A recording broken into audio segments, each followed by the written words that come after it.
عبرانیوں کی کتاب اس کا 12واں باب اور اس کی پہلی 7 آیات کلام مقدس میں اس طرح سے لکھا ہے، غور سے سنیے۔ بس جب کہ گواہوں کا ایسا بڑا بادل ہمیں گھیرے ہوئے ہے تو آؤ ہم بھی ہر ایک بوجھ اور اس گناہ کو جو ہمیں آسانی سے الجھا لیتا ہے دور کر کے اس دوڑ میں صبر سے دوڑیں جو ہمیں درپیش ہے، اور ایمان کے بانی اور کامل کرنے والے یسوع کو تکتے رہیں، جس نے اس خوشی کے لیے جو اس کی نظروں کے سامنے تھی شرمندگی کی پرواہ نہ کر کے صلیب کا دکھ سہا اور خدا کے تخت کی دہنی طرف جا بیٹھا۔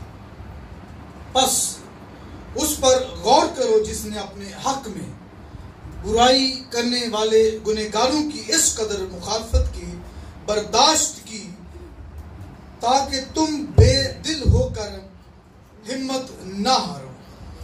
تم نے گناہ سے لڑنے میں اب تک ایسا مقابلہ نہیں کیا جس میں خون بہا ہو، اور تم اس نصیحت کو بھول گئے ہو جو تمہیں فرزندوں کی طرح کی جاتی ہے کہ اے میرے بیٹے خداوند کی تنبیہ کو ناچیز نہ جان، اور جب وہ تجھے ملامت کرے تو بے دل نہ ہو، کیونکہ جس سے خداوند محبت رکھتا ہے اسے تنبیہ بھی کرتا ہے، اور جس کو بیٹا بنا لیتا ہے اس کے کوڑے بھی لگاتا ہے۔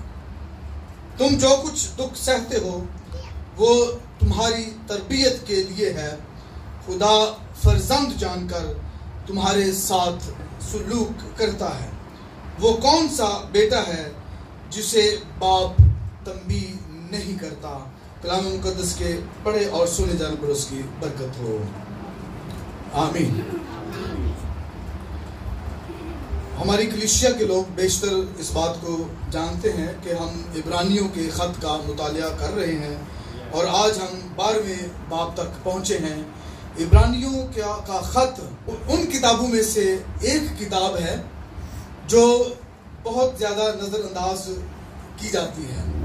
ہم زیادہ تر چاروں اناجیل کا مطالعہ کرتے ہیں، یا ہو سکتا ہے جو کتاب ہمیں زیادہ پسند ہو اور اس کے اوپر بات کرتے ہیں، یا جو موضوع ہمیں پسند ہو، لیکن جو عبرانیوں کی کتاب ہے یہ بڑی بہترین کتاب ہے، یہ بڑی ہی بابرکت کتاب ہے، یہ بڑی ہی اعلیٰ کتاب ہے، اور یہ بڑی سندر کتاب ہے، اور اس کی جو تعلیم ہے وہ کلیسیا کی ترقی اور کلیسیا کی خوشحالی اور کلیسیا کی حوصلہ افزائی اور کلیسیا کی تسلی کا سبب بنتی ہے۔ اس لیے یہ بڑی باکمال کتاب ہے۔ کلام مقدس کی ہر کتاب خوبصورت کتاب ہے، لیکن ہر کتاب کا اپنا ایک اسلوب بیان ہے، ہر کتاب کا اپنا ایک انداز ہے، اور ہر کتاب کے پڑھنے سے ہم مخصوص قسم کی برکتیں حاصل کرتے ہیں۔ عبرانیوں کا جو مصنف ہے وہ یہ کتاب کیوں لکھتا ہے، اور یہ کتاب کس کو لکھتا ہے، اور یہ کتاب کون سے لوگوں کو لکھتا ہے، اس کی آڈینس کون سی ہے، اس کے سامعین کون سے ہیں، اس کے مخاطبین کون سے ہیں۔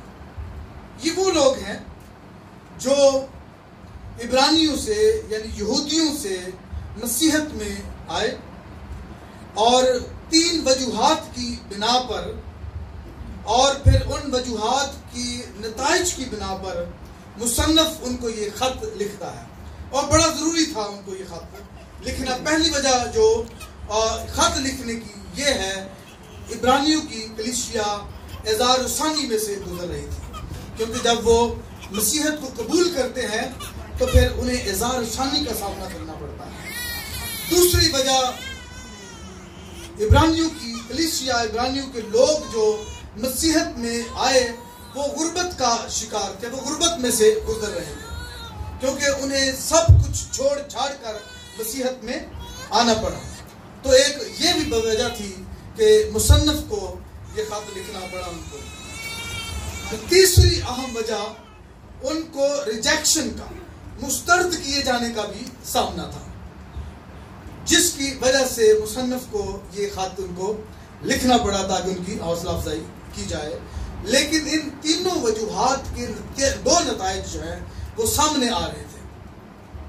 ایک نتیجہ یہ تھا کہ وہ لوگ آسانیاں ڈھونڈ رہے تھے، جس طرح کی بھی تعلیم آئی اس کی طرف بہ نکلے، اور وہ مصلحت پسندی کا شکار ہو رہے تھے، جس کی وجہ سے مصنف کو یہ خط لکھنا پڑا. اور دوسری اہم وجہ جو نتیجہ تھا وہ یہ تھا کہ انہیں جس بیک گراؤنڈ سے وہ آئے تھے، جس مذہب سے وہ آئے تھے، جس قسم کی تعلیم حاصل کرتے ہوئے وہ آئے تھے، اس طرف واپس جانے کا اندیشہ جو ہے وہ موجود تھا کہ وہ اعزار ثانی میں سے گزر رہے تھے، وہ پریشانی میں سے گزر رہے تھے، اور وہ غربت کا شکار تھے، اور پھر وہ مسترد کیے جانے کے خوف میں بھی مبتلا تھے.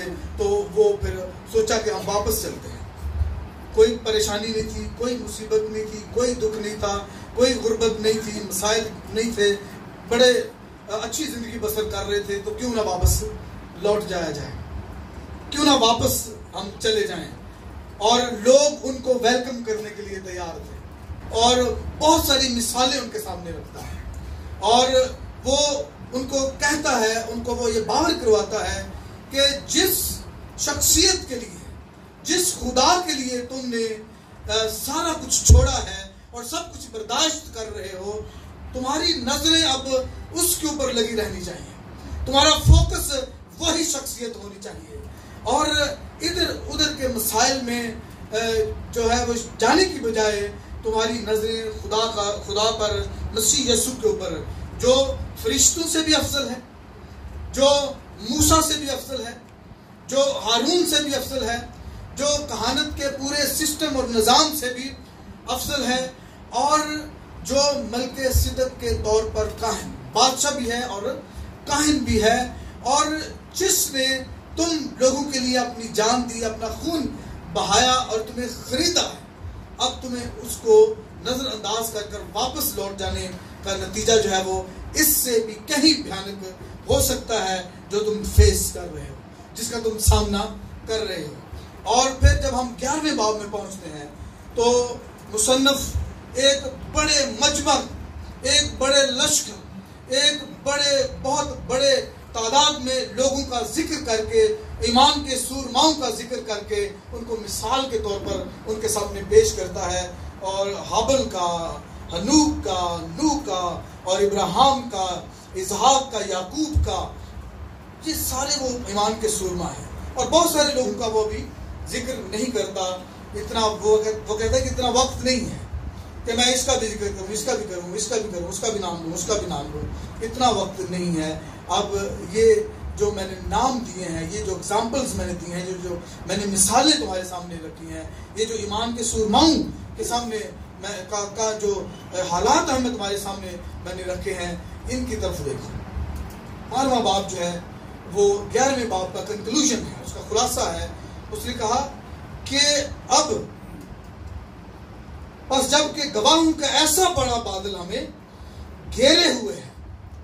کون سا بڑا بادل؟ آپ نے دیکھا کہ جب بارش آنے سے پہلے جب بادل چھا جاتے ہیں تو ہمیں کچھ نظر نہیں آتا، ٹھیک ہے، چاند سورج جو ہے وہ دور دور تک ہمیں نظر نہیں آتے اور صرف بادل چھائے ہوتے ہیں، ٹھیک ہے. تو اس کی اگزامپل دیتا ہے کہ یہ جو گواہ ہے، یہ جو اتنا بڑا گروہ ہے، یہ جو اتنا بڑا کلاؤڈ ہے، یہ جو بادل ہے جس کا سایہ ہے ہمارے اوپر، یہ جو سارے گواہ ہیں. اب جب کہ میں نے ان کی مثالیں تمہارے سامنے رکھی ہیں تو ان کی زندگیوں پر غور کرو، ان کے حالات پر غور کرو، ان کے مسائل پر غور کرو. ان کی زندگیاں جو ہے وہ پھولوں کا بستر نہیں تھی، ان کی زندگیاں اتنی آسان نہیں تھی. کوئی آلو میں سے چیرا گیا، کوئی بٹی میں ڈالا گیا، کسی کو قتل کیا گیا، شہید کیا گیا، کوڑے لگائے گئے، جیلوں میں ڈالا گیا، اور دریا برد کیا گیا، سمندر برد کیا گیا، اور بڑے بڑے سفر کیے انہوں نے، غربت کا سامنا کیا، اعزار ثانی کا سامنا کیا. اس کے باوجود اپنے ایمان پر قائم رہے، اس کے باوجود اپنے ایمان پر قائم رہے. اور یہ ایک ایسی دوڑ کا حصہ تھے. یہ ایک ایسی دوڑ رہے تھے جس کی منزل خداوند یسوع مسیح اور اس کی رفاقت تھی. جب وہ خداوند یسوع مسیح کے ساتھ ابدیت گزاریں گے، جب خداوند یسوع کے ساتھ رفاقت رکھیں گے، تو وہ ظلم، وہ دکھ، وہ پریشانیاں ان کے نزدیک وہ کچھ بھی نہیں ہوں گی. وہ سب بھول جائیں گے. وہ تمہارے سارے آنسو پونچھ ڈالیں گے. وہاں نہ بیماری ہوگی، نہ دکھ، نہ موت، نہ عذاب ثانی، نہ پریشانی. nothing will be there. صرف خدا کی حضوری، خوشحالی، شادمانی، سر بلندی، سرفرازی وہاں پر ہوگی. تو یہ وہ لوگ تھے جنہوں نے دوڑ کو پورا کیا اور آخر کو وہ وہاں تک پہنچے. تو وہ ان کی مثال، تو دوڑ میں جب دوڑتے ہیں، اس نے ان کو کہا، ایک ایتھلیٹ کی ایگزامپل دی، دوڑ میں دوڑنے والوں کی پھر ان کو ایگزامپل دی کہ جب دوڑ میں دوڑتا ہے بندہ، جب کوئی ایتھلیٹ دوڑتا ہے، جب وہ بھاگتا ہے، جو مسیحی زندگی جو ہے وہ کوئی 50 میٹر یا 100 میٹر کی دوڑ نہیں ہے. یہ میراتھن ہے جس میں آپ نے دوڑتے رہنا ہے. لمبی دوڑ ہے یہ. جب تک آپ کی زندگی ہے آپ دوڑتے رہیں گے. تو وہ کہتا ہے کہ جب گواہوں کا ایسا بڑا بادل ہمیں گھیرے ہوئے ہے، جس کا پچھلے باب میں ذکر ہے، تو آؤ ہم بھی ان کی ہی طرح، کن کی طرح؟ انہی دوڑنے والوں کی طرح، آؤ ہم بھی ہر ایک بوجھ اور گناہ کو جو ہمیں آسانی سے الجھا لیتا ہے دور کر کے اس دوڑ میں صبر سے دوڑیں. تو جو ایتھلیٹ ہوتا ہے وہ بڑے ہلکے کپڑے پہنتا ہے اور بڑے ہلکے جوتے پہنتا ہے تاکہ جب وہ دوڑے تو اسے بوجھ جو ہے وہ محسوس نہ ہو، اور وہ ہر قسم کا بوجھ، اور ذہنی طور پر بھی وہ ریلیکس ہوتا ہے. ذہنی طور پر بھی وہ پوری طرح ریلیکس ہوتا ہے. پتہ نہیں میں جیتوں گا کہ نہیں جیتوں گا، پتہ نہیں جو میرے ساتھ دوڑ رہے ہیں وہ ان کی زیادہ تیاری ہے، پتہ نہیں میری ٹانگ میں کہیں درد نہ شروع ہو جائے، پتہ نہیں میرے ساتھ کیا ہو جائے. یہ بھی سارے بوجھ ہیں. ان سارے بوجھوں کو وہ نظر انداز کر کے پیچھے پھینک کے دوڑ میں شامل ہوتا ہے اور دوڑنا شروع کرتا ہے، اور صبر سے دوڑتا ہے. کس سے دوڑتا ہے؟ صبر سے دوڑتا ہے، اسٹیڈ فاسٹنس سے دوڑتا ہے، پرسویرنس سے دوڑتا ہے، اور بڑے اطمینان سے دوڑتا ہے. ہم نے دیکھا کہ جب ہماری زندگی میں بوجھ ہو تو ہم دوڑ نہیں سکتے. ہمارے کندھوں پر بوجھ ہو تو ہم دوڑ میں شامل نہیں ہو سکتے. سامری عورت نے جب مسیح خداوند سے بخشش کے بارے میں جان لیا، نجات کے بارے میں جان لیا، اور معافی کے بارے میں جان لیا، تو وہ ایک دوڑ میں شامل ہو گئی. اور کنویں پر وہ کیا کرنے آئی تھی؟ پانی لینے کے لیے آئی تھی، جو اس کی سب سے بڑی ضرورت تھی. لیکن کئی دفعہ آپ کی سب سے بڑی ضرورت آپ کا سب سے بڑا بوجھ بن جاتا ہے. تو اس وقت کے دور کے مطابق جو گڑھا، جس گڑھے میں وہ پانی بھرنے کے لیے آئی تھی، تقریباً 20 لیٹر پانی جو ہے وہ اس میں پڑتا تھا. تو اس کو خداوند کی بخشش کی باتیں جا کر سامریہ کے گاؤں کو بھی سنانا تھا. فوراً جا کے کرنا تھا یہ سارا کام. اور وہ اس بوجھ کو لے کر دوڑ نہیں سکتی تھی. اس نے اس گھڑے کو، پانی کے بڑے ہوئے گھڑے کو وہیں پر چھوڑا اور دوڑتی ہوئی گئی اپنے گاؤں میں، اور جا کر خوشخبری کی منادی جاری کی. اور ہم ایک اور اگزامپل سدوم اور عمورہ میں دیکھتے ہیں. لوط کی بیوی کو، اس کو کہا گیا کہ باہر نکل، سب کچھ چھوڑ دے، جو کچھ تیرا یہاں پر ہے، every kind of possession, leave it there, leave it behind.